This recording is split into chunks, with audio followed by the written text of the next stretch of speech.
नमस्कार साथियों, मैं मोतीलाल सेन। स्वागत है आपका स्टडी विद सेरा में। साथियों, मैं शुरू करने जा रहा हूँ आज का टॉपिक, भारत का राष्ट्रपति। जो टॉपिक हमारा आज का है, इसके लिए अति महत्वपूर्ण प्रश्नों का समावेश आपके सामने प्रस्तुत करने जा रहा हूँ। उम्मीद करूँगा कि आपको मेरा ये सेशन ज़रूर पसंद आएगा। तो साथियों, शुरू करते हैं आज का ये सेशन।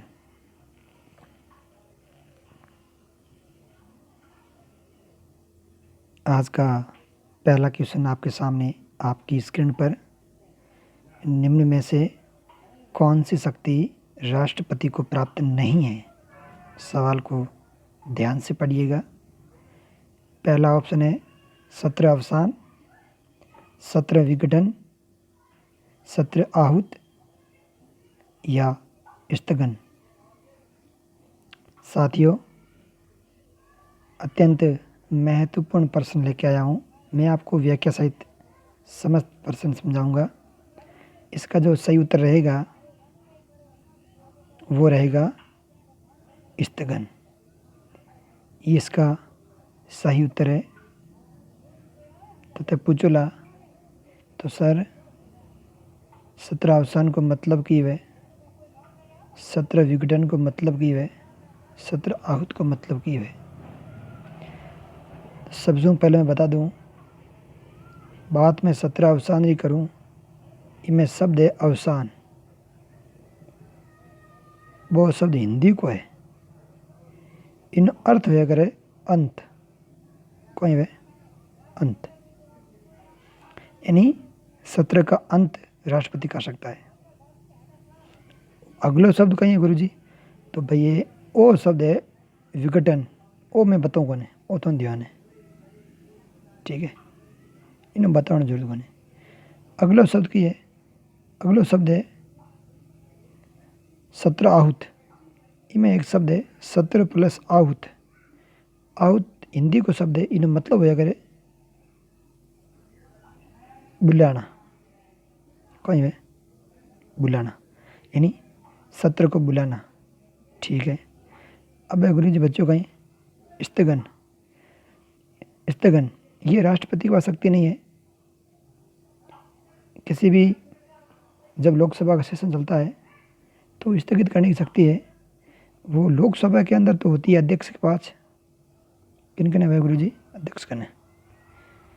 हाँ, राज्यसभा में है सभापति के पास, ठीक है। राष्ट्रपति पर कने नहीं हुआ करें। चलो चलते हैं। अगला क्वेश्चन आपके लिए आपकी स्क्रीन पर।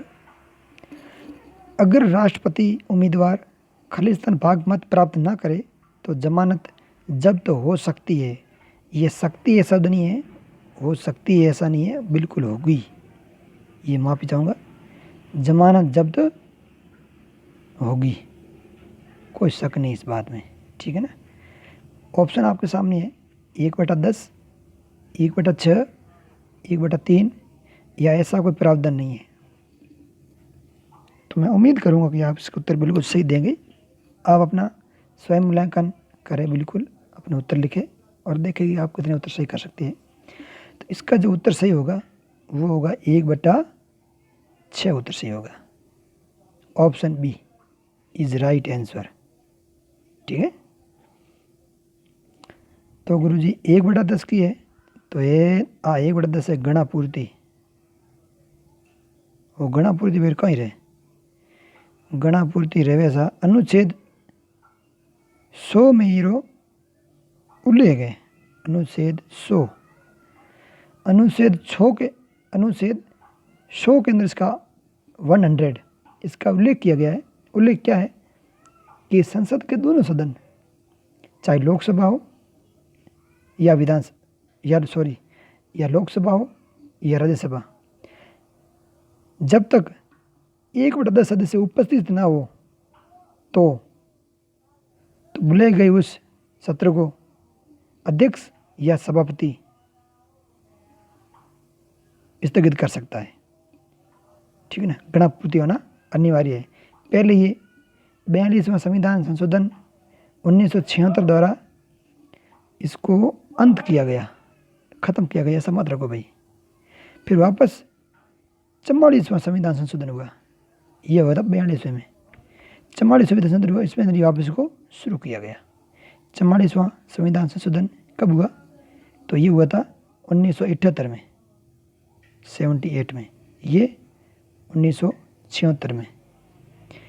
42वां संविधान संशोधन को मिनी संविधान कहा जाता है, छोटा संविधान, ठीक है ना, एक बड़े संविधान का छोटा पार्ट, ठीक है। 1/6 समझ में आएगा, उत्तरी से 1/6 रहेगा, ध्यान रख दो। चलो ठीक है, अगला सवाल वहाँ पर सामने देख लो। राष्ट्रपति का अभिभाषण कौन तैयार करता है? राष्ट्रपति का अभिभाषण कौन तैयार करता है? ऑप्शन है मंत्रिपरिषद, लोकसभा अध्यक्ष, लोकसभा या राज्यसभा, और प्रधानमंत्री। ऑप्शन आप सामने मर जाऊँ, उत्तर देवो और देखो कि आप कितना पानी में हो और कितना बाहर है। तो इसका जो उत्तर रहेगा वो साथियों ऑप्शन ए रहेगा। कौन सा ऑप्शन रहेगा? ऑप्शन ए मंत्रिपरिषद, ठीक है। अब मंत्रिपरिषद की बात होगी, गुरुजी मंत्रिपरिषद मंत्रिमंडल कौन कहे? देखो मंत्रिपरिषद में कौन कौन आई? मंत्रिपरिषद में एक तो आई कैबिनेट मंत्री, जो कैबिनेट मंत्री होते हैं वो सारे इसमें आते हैं।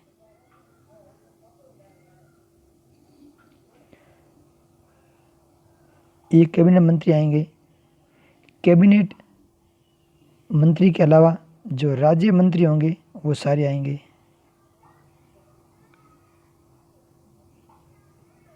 इसके अलावा उप राज्य मंत्री भी आएंगे। ठीक गुरुजी, आई बात समझ में। अब लोकसभा अध्यक्ष, तो लोकसभा अध्यक्ष को जो उल्लेख है वो अनुच्छेद 93 में, 93। आई बात समझ में। अध्यक्ष कौन, उपाध्यक्ष, दोनों कोई। अब लोकसभा और राज्यसभा, राज्यसभा को जो उल्लेख है वो अनुच्छेद 80 में है, लोकसभा को उल्लेख है अनुच्छेद 81 में। आई समझ में। और 79 की बात करूं तो 79 में संसद को उल्लेख है करोड़ों।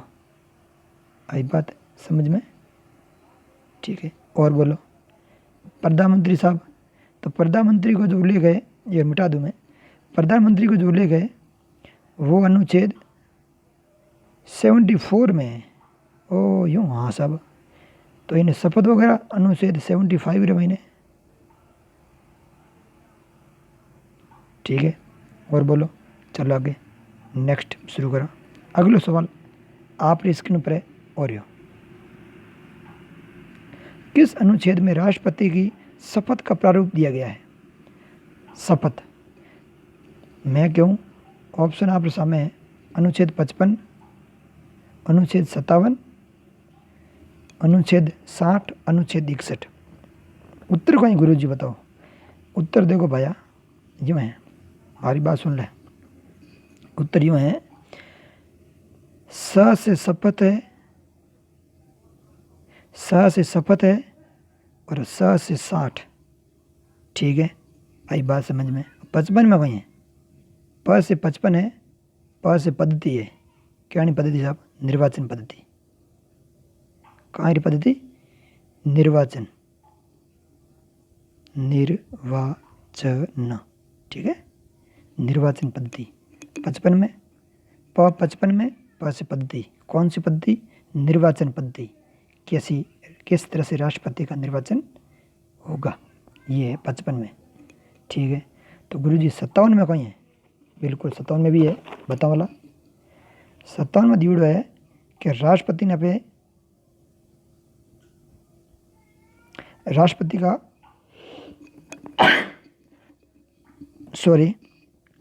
राष्ट्रपति का जो है दोबारा, एक मिनट, राष्ट्रपति का पुनः निर्वाचन हो सकता है। मतलब राष्ट्रपति ने दोबारा बन सके, पाँच भेर बन सके राष्ट्रपति। जरूरी नहीं लिखा हुआ राष्ट्रपति एक बार बनेगा दोबारा नहीं बन सकता, बिल्कुल बन सकता है। ये अनुच्छेद 57 में लिखा गया है, राष्ट्रपति का पुनः निर्वाचन हो सकता है। तो गुरु जी 61 में गई हैं और तो मोटो काम हो जाए। अनुच्छेद 61 में है महाभियोग। कहीं है महाअभियोग। ध्यान रखना, संविधान के अंदर महाभियोग शब्द जो है सिर्फ और सिर्फ हमारे प्रेसिडेंट यानी राष्ट्रपति जी के लिए यूज़ किया गया है। बाकी सुप्रीम कोर्ट का जो मुख्य न्यायाधीश होता है उनके लिए समावेदन शब्द है। क्या है? समावेदन। लेकिन हम कई बार यूज़ करते हैं शब्द ये कि ऐसा नहीं है महाभियोग उनके खिलाफ चलता है, लेकिन नहीं, सिर्फ महाभियोग सिर्फ और सिर्फ चलेगा तो राष्ट्रपति के खिलाफ चलेगा। अब एक चीज़ और बता दो कि तो सब राष्ट्रपति जो महाभियोग शब्द जो होया करे, महाभियोग ने इंग्लिश में कहीं गए इम्पीचमेंट, कहीं गए EMPEACHMENT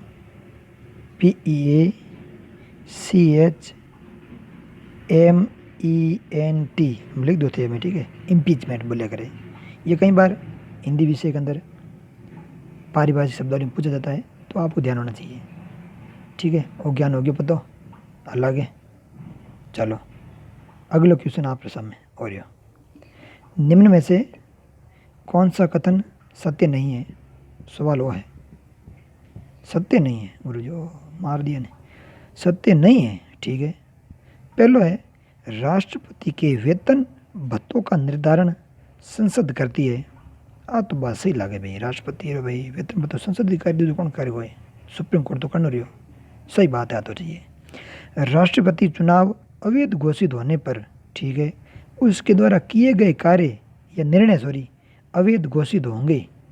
देखो आगे आलो, राष्ट्रपति के विरुद्ध महाअभियोग 1/4 सदस्य समर्थन प्राप्त प्रस्ताव द्वारा किसी भी सदन में लाया जा सकता है, ठीक है। अगलो, राष्ट्रपति पर महाअभियोग 14 दिन पूर्व सूचना देकर संसद द्वारा, जो कि एक अर्ध न्यायिक प्रक्रिया है। कौन सी? महाअभियोग, इसको अर्ध न्यायिक प्रक्रिया कहते हैं। इसको कहने का मतलब ऑप्शन में ये है, चलाया जा सकता है, संसद द्वारा चलाया जा सकता है। मतलब 14 दिन पहले उसको राष्ट्रपति को उनको सूचना दी जाती है, उनको सूचित किया जाता है कि आपके खिलाफ महाअभियोग लाया जा रहा है, तो सोचता। अब आप ढूंढिए कि कौन सा कथन गलत बात है, सही बात नहीं कह रहा। गुरु जी मन तो हैंग सही लगे हैं, सही हैंग है कौन भाई, एक गलत है एक खोटो है मैं। तो मैं ऑप्शन नंबर दूसरा, कौन सा ऑप्शन? बी,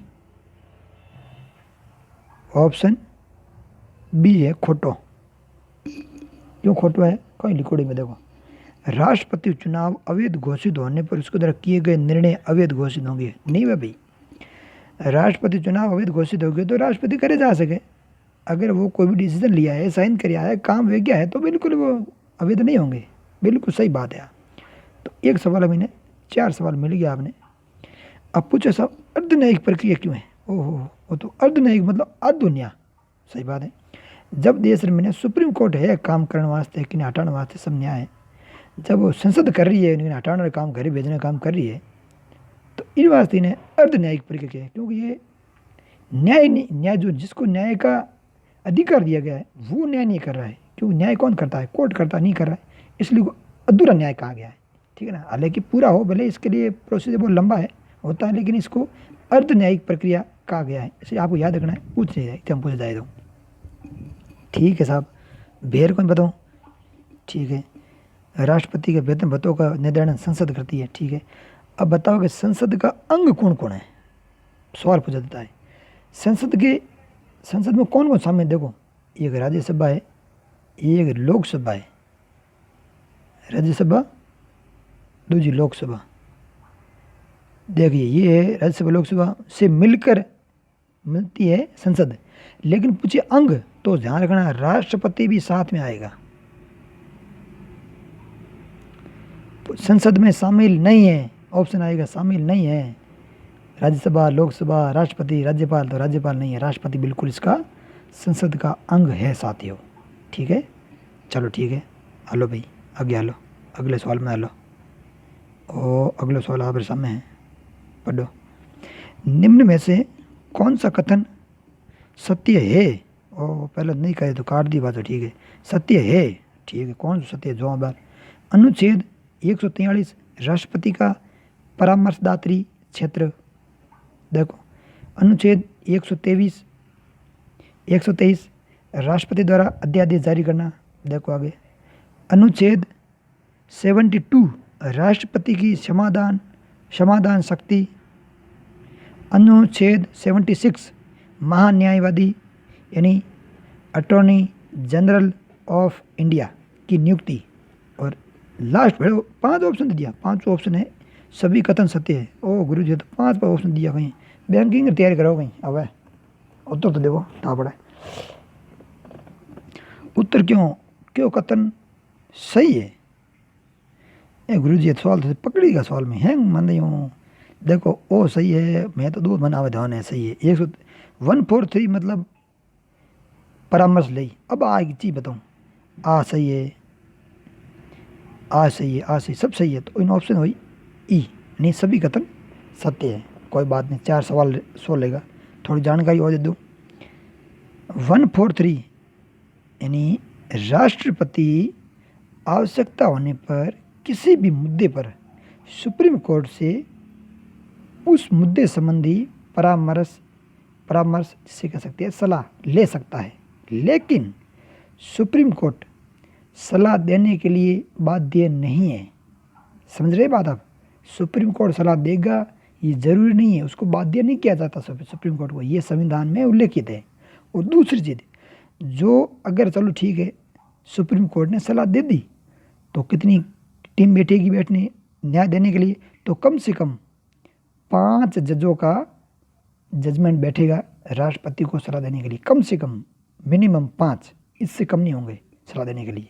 ठीक है ना, कितने न्यायाधीश होंगे? तो 5 न्यायाधीशों का ग्रुप बैठेगा, वो सलाह देंगे। चलो ठीक है, चलो भी सलाह दे भी दी, तो क्या राष्ट्रपति सलाह मानने के लिए बाध्य है कि वो वैसा ही करेगा? नहीं है, राष्ट्रपति ना तो सलाह को मानने के लिए बाध्य है, ना सुप्रीम कोर्ट सलाह देने के लिए बाध्य है। सुप्रीम कोर्ट लगेगा कि सलाह देनी है, देगा, और दे दी सलाह, राष्ट्रपति लगेगा कि मुझे सलाह माननी चाहिए, सही है मेरे लिए, तो मानेगा, तो नहीं मानेगा। ऐसा प्रावधान अनुच्छेद 143 में किया गया है। अब अनुच्छेद 123 123 राष्ट्रपति द्वारा अध्यादेश जारी करना। देखिए, ये अध्यादेश अभी हाल ही जारी किया गया है। अध्यादेश अभी जारी तो राष्ट्रपति साइन कर देंगे, जारी हो जाएगा, लेकिन अभी घोषणा की गई थी। जो भी वर्तमान में जो हमारे देश में महामारी चल रही है, कोरोना संबंधी बीमारी जो चल रही है ना, इसके लिए डॉक्टरों पर जो या जो स्वास्थ्य कर्मियों पर जिस तरह से पत्थरबाजी हो रही थी, उनके खिलाफ जो रोगियों का जो जिनको पकड़ के हॉस्पिटल आते हैं, वो जिस तरह से उनके साथ बिहेव कर रहे थे, उनका व्यवहार था, उसके लिए एक नियम निकाला गया है। तो उसमें क्या है कि राष्ट्रपति को प्रधानमंत्री जी ने हमारे लिए एक अध्यादेश लेकर आए। अध्यादेश पर राष्ट्रपति साइन कर देंगे तो ये 6 महीने के लिए कानून बन जाएगा। इसके अंदर वही पावर होगी जो रियल कानून होती है। अब पूछो सर ये ऐसा स्थिति आती क्यों है? क्यों आती है?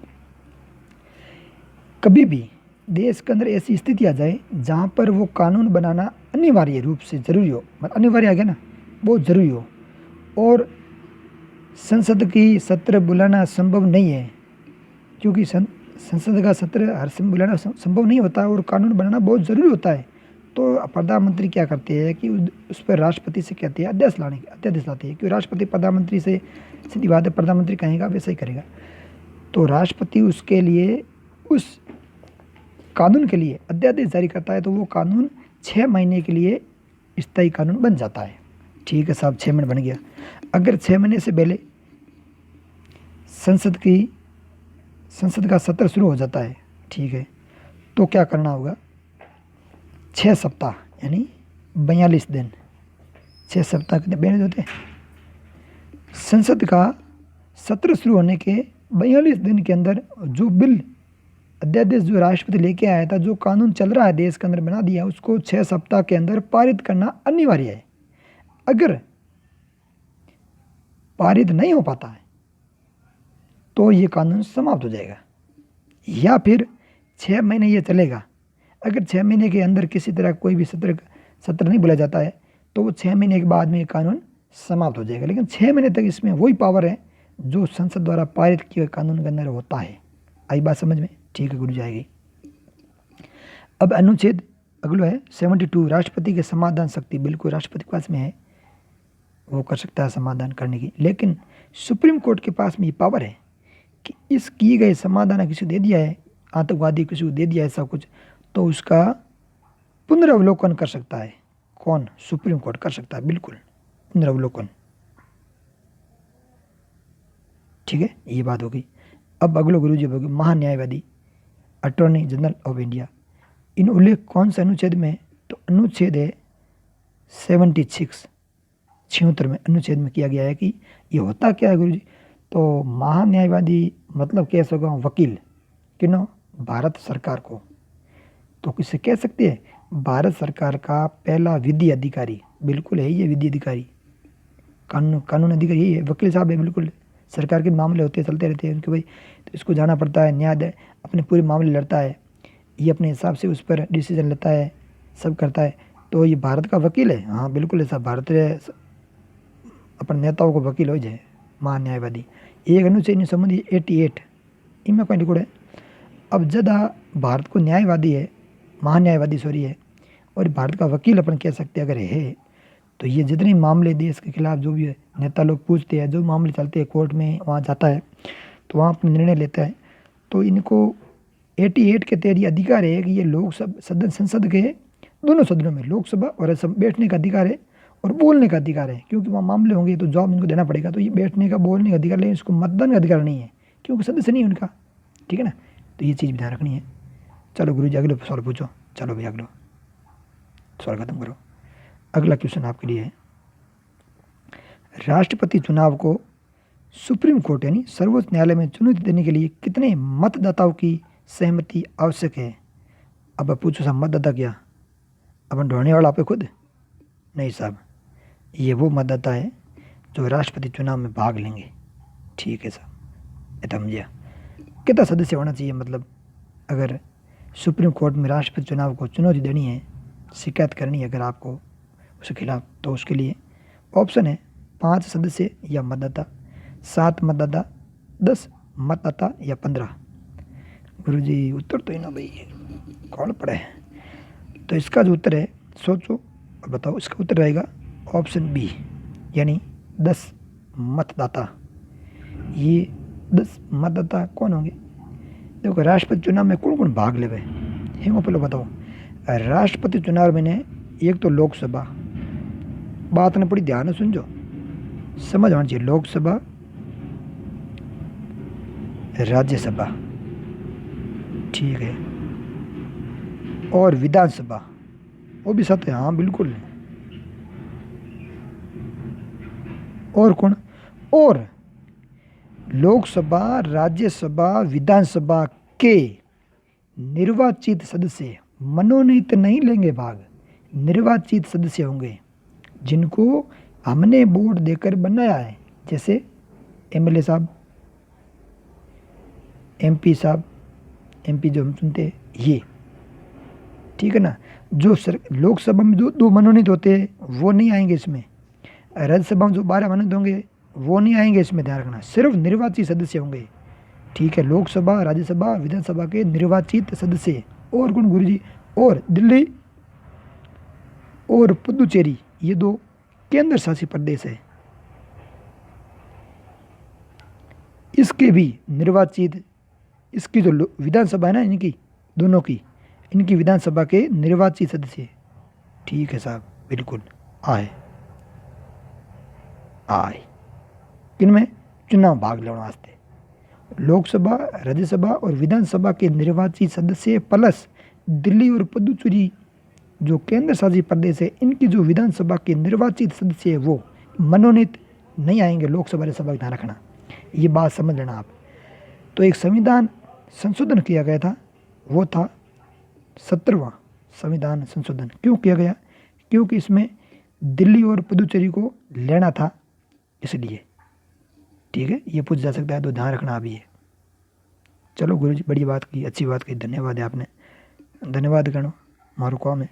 अगली बात बताऊँ और, अब एक बात और, ठीक है साहब, राष्ट्रपति के खिलाफ महाअभियोग आएगा। अब महाअभियोग में भाग कौन कौन लाई, देखो कितनी बढ़िया बात की। अब देखो, महाअभियोग मैंने संसद का जो दोनों सदन में जो मनोनीत हुआ है सदस्य, जिनको राष्ट्रपति चुनाव के टाइम राष्ट्रपति चुनाव में भाग नहीं लिया, उन्होंने जो मनोनीत हुए थे वो भाग लेंगे इस बार। राष्ट्रपति के खिलाफ महाअभियोग आएगा ना तब। लेकिन जो राज्य विधानसभाओं से निर्वाचित होकर सदस्य आए थे, विधानसभाओं के, दिल्ली, पुदुचेरी के, और भी राज्यों से जो आए थे, जो केंद्र शासित प्रदेश नहीं थे लेकिन राज्य के जो आए थे ना विधानसभाओं से निर्वाचित, वो नहीं लेंगे। ओ गुरुजी, जोर बात है। हाँ, आज बात है भाई, ध्यान रख दो, ठीक है। चलो अगला क्वेश्चन आपके लिए।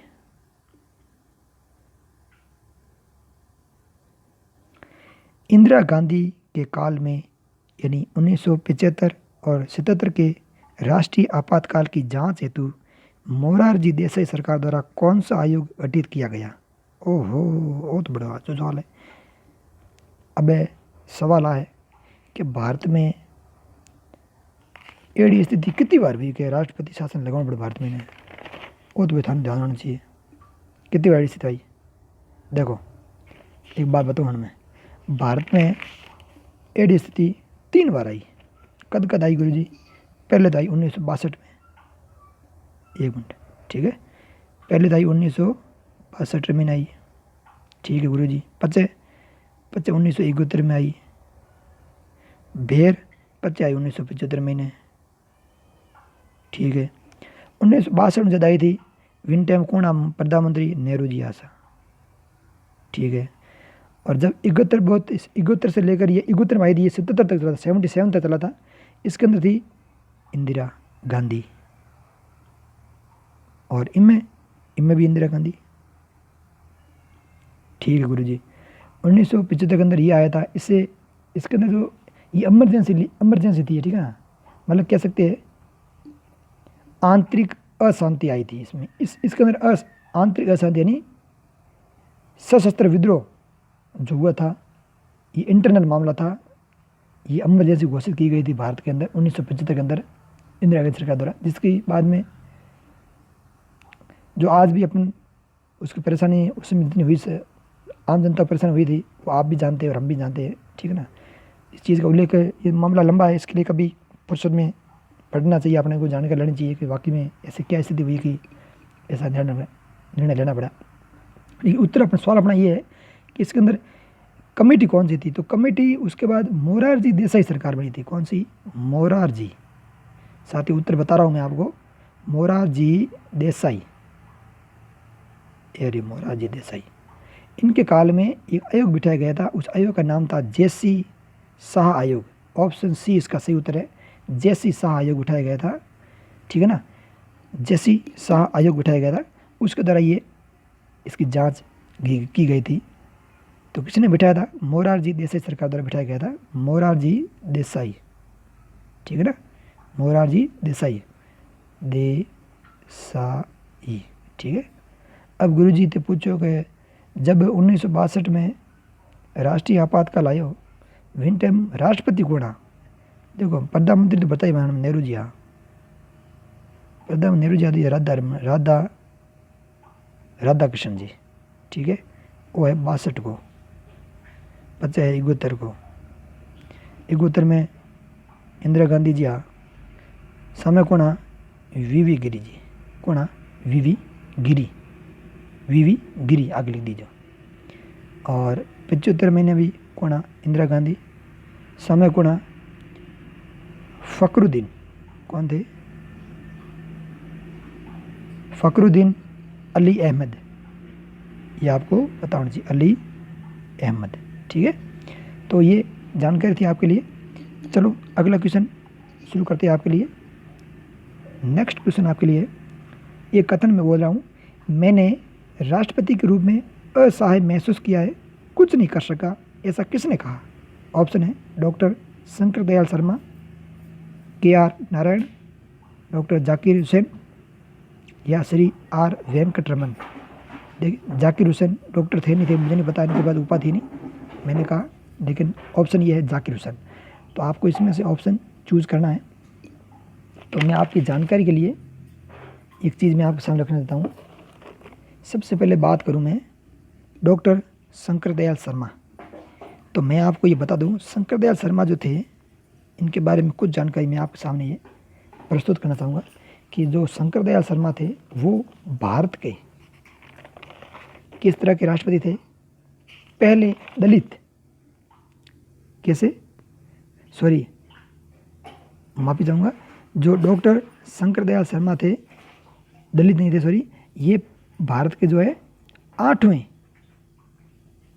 उपराष्ट्रपति भी रह चुके हैं। दलित राष्ट्रपति ये नहीं थे, सॉरी, दलित राष्ट्रपति में बात KR नारायण की बाद में बात करूंगा, वो थे।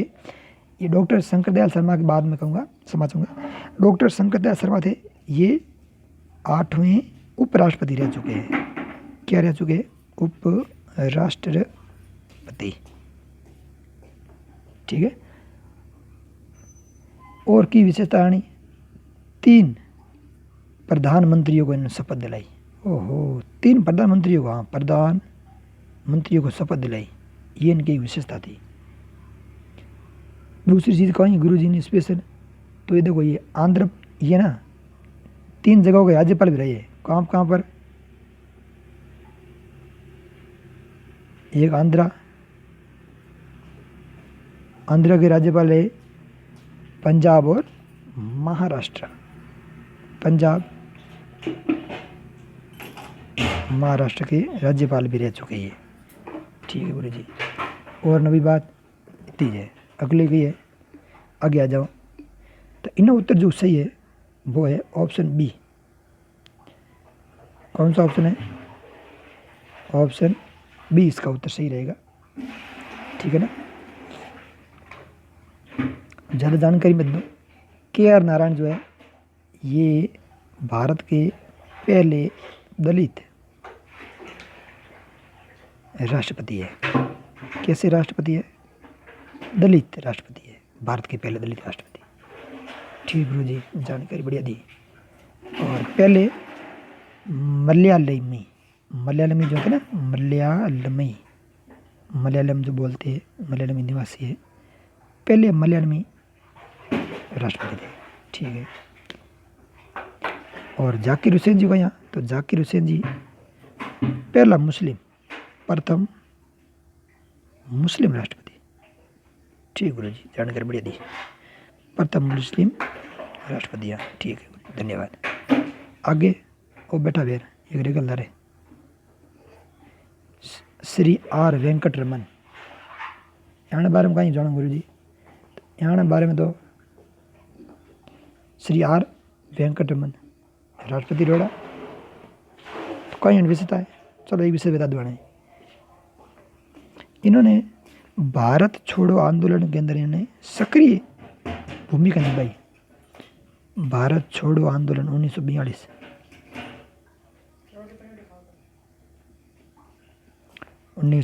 में सक्रिय भूमिका निभाई थी इन्होंने। उस समय भी बहुत ही बढ़ चढ़ के इन्होंने हिस्सा लिया था, ठीक है ना। तो आज जानकारी थाना में दी। एक सवाल मैं पूछूं कि उत्तर अगर आवे तो दीजो। एक बुक्स लिखी है विंग्स ऑफ फायर, उसके लेखक कौन है, ठीक है ना, बताना आपको, तो जरूर बताइएगा। चलो अगला क्वेश्चन आपके लिए प्रस्तुत कर रहा हूँ, और मैं आज का सारी ये अंतिम क्वेश्चन भी है आपके लिए। निम्न में से कौन सा कथन सत्य नहीं है? ऑप्शन पहला है राष्ट्रपति चुनाव में आनुपातिक प्रतिनिधित्व की एकल संक्रमणीय मत प्रणाली का प्रयोग होता है, ठीक है गुरु जी, वे तो रही, ध्यान को ने आगे लो, वहाँ से वे तो है, ठीक है। भारत में सर्वप्रथम राष्ट्रपति शासन 1951 में पंजाब में लगा, ठीक है। चलो आगे, राष्ट्रीय आपातकाल में राष्ट्रपति अनुच्छेद 20 और 21 के मूल अधिकार समाप्त नहीं कर सकता, ठीक है। लास्ट ऑप्शन है राज्यों में SC ST OBC जातियों का निर्धारण राष्ट्रपति करता है और अधिसूचना संसद जारी करती है। ओ तो गुरु जी हाँ तो ही पूछो सवाल दें हो तो ना पड़ी उत्तर कौन है भाई। तो इन उत्तर जो कुछ सही है सोचो आप खुद अपने हिसाब उत्तर दो। मैं जो उत्तर नहीं बता रही हूँ अगर आप चाहो तो पॉज करना उत्तर आप दो फिर आपने खुद लो स्वयं मूल्यांकन करो। उत्तर सही है ऑप्शन नंबर 4 डी सही है। डी उत्तर सही है कथन गलत है। और सवाल लिखो कौन सा कथन सत्य नहीं है। ठीक है ऑप्शन डी सही है। क्यों गलत है लिखो है राज्यों में SC ST OBC जातियों का निर्धारण राष्ट्रपति गलत बात खोटी बात अभी राष्ट्रपति नहीं करे कौन करे संसद करे। ठीक है अधिसूचना कौन जारी करी तो अधिसूचना जारी करी राष्ट्रपति। उल्टो लिखोड़ा है गुरु ओ मार दिया रे उल्टो लिखोड़ा है अपना हवाल कर दो सही ने आप बात है। ठीक है आई बात समझ में आई। एक बात लिखोड़ी है कि भारत में सर्वप्रथम राष्ट्रपति शासन 1951 में पंजाब में लगा बिल्कुल सही बात है। तो और कहीं बताऊँ जानकारी आ देव सर्वाधिक लंबे समय तक राष्ट्रपति शासन पूछे तो पंजाब में लगा कहाँ लगा इन उत्तर भी पंजाबी है कद लागू जी तो वो लागू तो 1987 में ले शायद बराणु में सर हाँ बराणु सही है बिल्कुल 92 में लगा 92 तक 5 साल तक है ना 5-6 साल हो गया लगभग 6 साल। ठीक है और कहीं जानकारी दूँ अब मैं बात रही राष्ट्रपति जी के बारे में बात बताऊँ। अगर राष्ट्रपति जी के आपको अनुच्छेद याद नहीं है ना तो एक अच्छी सी ट्रिक बना लो। वैसे ट्रिक मेरे पास भी है आपको मैं आपको बता देता हूँ। ट्रिक आपके लिए रहेगी आप इसे लिखो पहला। देखिए सबसे पहले 1900 अनुच्छेद 52 आता है। इसमें क्या है पद का उल्लेख है। किसका उल्लेख है एक मिनट पद का उल्लेख। ठीक है और अनुच्छेद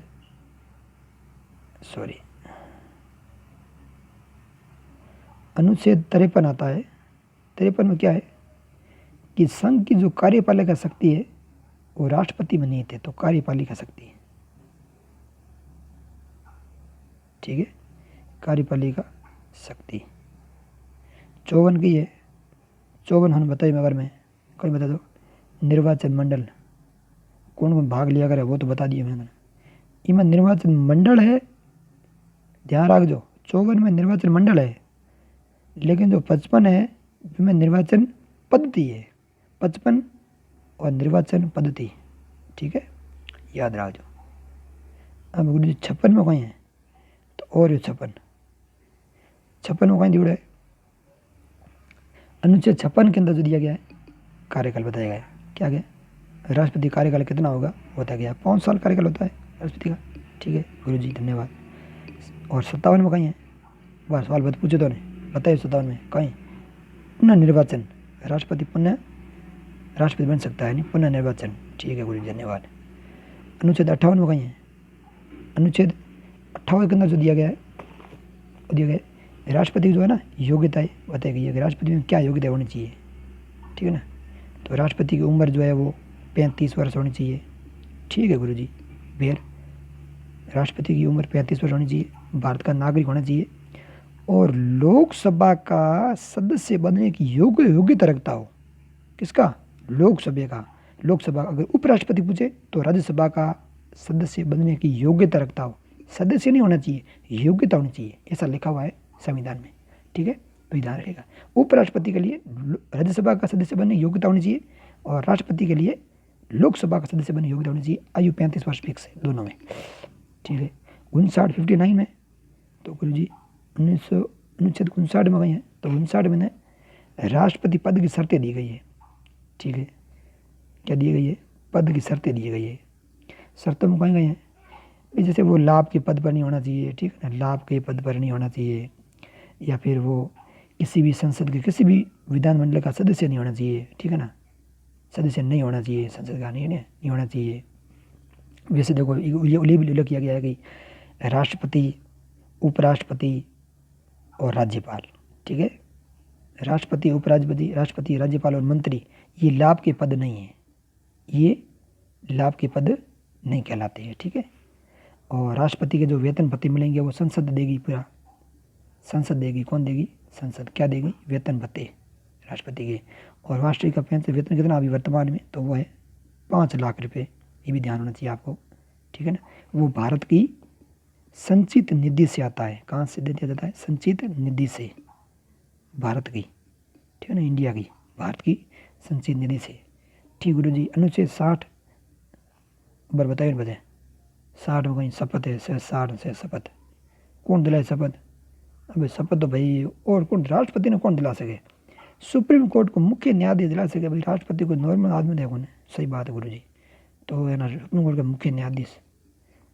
अगर नहीं हुए तो साहब नहीं हुए कोई बात नहीं, जो भी वरिष्ठ हुई नहीं, सुप्रीम कोर्ट का वरिष्ठ न्यायाधीश भी हो सकता है अगर वो नहीं उपस्थित है तो, ठीक है, वरिष्ठ जज, न्यायाधीश को जज कहते हैं, ठीक है, ठीक है। अनुच्छेद 61 में वही है। अब बात बताइए भाई, महाभियोग, गुरु जी बड़ी बात बताइए, महाभियोग, ठीक है, ये ला सकता है, लाड़ो है तो 1/4 सदस्य और साइन करवा दो, और संसद के कोई जाओ, भले लोकसभा में, राज्यसभा में जाओ और पारित करवा दो आप लोग काव्य जय, ठीक है, जाए जने। अगर वो लोकसभा में लेन गया रहा तो लोकसभा भी नहीं, जहाँ उन्हें प्रस्ताव ने देखी, ठीक है, आगे भेजी राज्यसभा में, और राज्यसभा भी नहीं जांचकर्ता की भूमिका निभाई, ठीक है। जिनका पहले जाए, जिस सदन के पास पहले जाएगा वहाँ पर तो उसको पारित कर दे, आगे भेज देगा। लेकिन जहाँ सेकंड बार जाएगा, हमें जैसे पहले लोकसभा में गया तो वहाँ से इसको देखेंगे, पारित हो गया, जाएगा राज्यसभा में, तो राज्यसभा इसकी जांचकर्ता की भूमिका निभाएगा। अगर सबसे पहले ये राज्यसभा के अंदर प्रस्तुत हुआ तो राज्यसभा इस पर प्रस्ताव पारित करेगा, पारित होते ही जाएगा लोकसभा में, तो वो वहाँ पर जांचकर्ता की भूमिका निभाएगा। गुरु जी प्रस्ताव पारित की भाई तो 2/3 बहुमत आवश्यकता होती है, जो कि बहुत ही टफ काम है, ईजी नहीं है, ठीक है ना। 2/3 बहुमत होना जरूरी है। इसके अंदर संसद के सभी सदस्य भाग लेते हैं, ठीक है ना। मेरी तो प्रक्रिया आपको बता चुका हूँ पहले मैं आपको, ठीक है ना। अगर दोनों सदन में पारित हो जाता है तो राष्ट्रपति अपने पद से हट जाता है। धन्यवाद। आपका टॉपिक उम्मीद करूँगा मुझे मेरा आपका ये मेरे द्वारा दी गई जानकारी आपको अच्छी लगी हुई। चैनल को अपने इस परिवार को, चैनल को सब्सक्राइब करें, लाइक करें और शेयर करें। उम्मीद करूँगा आगे से जो टॉपिक मैं लेके आऊँगा आपको जानकारी पूरी दे सकूँ। पढ़ते रहिए, आगे बढ़ते रहिए, इसी उम्मीद के साथ में जय हिंद साथियों। और मैं अपने साथी आदेश वीरा को विशेषकर ये वीडियो डेडिकेट कर रहा हूँ कि वो ज़रूर देखें। और अच्छे साथी हैं मेरे, राजस्थान पुलिस की तैयारी कर रहे हैं, और मेरी ओर से बेस्ट ऑफ लक उनको। इस बार बिल्कुल पार लगाएंगे, वो बहुत अच्छी मेहनत करते हैं। मैं उनकी मेहनत से बहुत ज़्यादा हमेशा इम्प्रेस रहता हूँ। वाकई में ऐसे बंदे होने चाहिए। तो I miss you Adesh Veera, best of luck. Thank you साथियों। ओके, जय हिंद साथियों।